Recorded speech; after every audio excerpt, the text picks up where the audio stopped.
ہمارے یہاں ٹرینڈ بن گیا قبلہ، اس لیے یہ جملہ کہہ رہا ہوں، بچہ بڑا مصروف تھا، پیپروں کی تیاری کر رہا ہے، اس لیے مجلس میں نہیں لائے۔ ارے یہ پیپر دنیا کے پیپر ہیں، محشر کے پیپر کا حل صرف علی ہے، کائنات کا سب سے بڑا پیپر ہے، علی سے دور نہ رکھو ورنہ ان پیپروں کا کہیں کوئی فائدہ ہونے والا ہی نہیں ہے۔ ہمارے درمیان تو جملہ ہی بس یہی رائج ہے نا، من کنت مولا فہذا علی مولانا، سیاق اس کا بتاتے ہیں نا سباق اس کا بتاتے ہیں۔ وہ کتاب فقیر کے پاس موجود ہے، ایک کتاب میں یہ خطبہ کچھ اس طرح لکھا گیا کہ تقریباً 44 صفحوں پر اس خطبے کو لکھا گیا۔ کتنے صفحے؟ 44 صفحے۔ عجب یہ ہے ان 44 صفحوں پر پہلے 4 صفحوں پر نبی کی زبان سے توحید بیان ہوئی ہے، اگلے 40 صفحوں پر نبی سے زبان سے علی کے فضائل بیان کیے گئے۔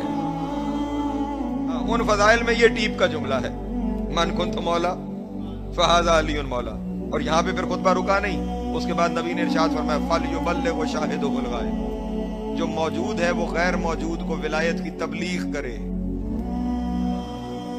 تبلیغ علی کی ولایت ہے، خدا نے بھی تبلیغ کہا تو ولایت بتا گئی، اور نبی نے بھی ولایت کے لیے کہا کہ ولایت علی کی تبلیغ کرو، ولایت علی کی جو موجود ہے وہ غیر موجود کو، علی کی ولایت کی تبلیغ کرو۔ پھر صرف اتنا نہیں کہ موجود غیر موجود کو، فرمایا ہر باپ اپنے بیٹے کو علی بتا کے جائے، ہر باپ اپنے بیٹے کو علی بتا کے جائے۔ یا رسول اللہ، عالم تصور کا سوال ہے اور بس وہی جواب دے رہا ہوں، یا رسول اللہ کیا وجہ ہے کہ ہر باپ اپنے بیٹے کو علی بتا کے جائے؟ بعید نہیں رسول کی آواز آئے گی، جس طرح بارش نہ ہو تو فصل خراب ہو جاتی ہے، علی نہ بتایا جائے نسل خراب ہو جاتی ہے۔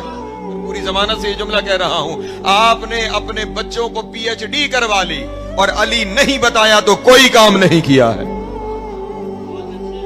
پوری ضمانت سے کوئی کام نہیں کیا ہے۔ ارے آپ کا کام اہمیت کیا رکھتا ہے؟ خدا اپنے نبی سے کہہ رہا ہے اگر علی نہ بتایا تو کوئی کام نہیں کیا ہے۔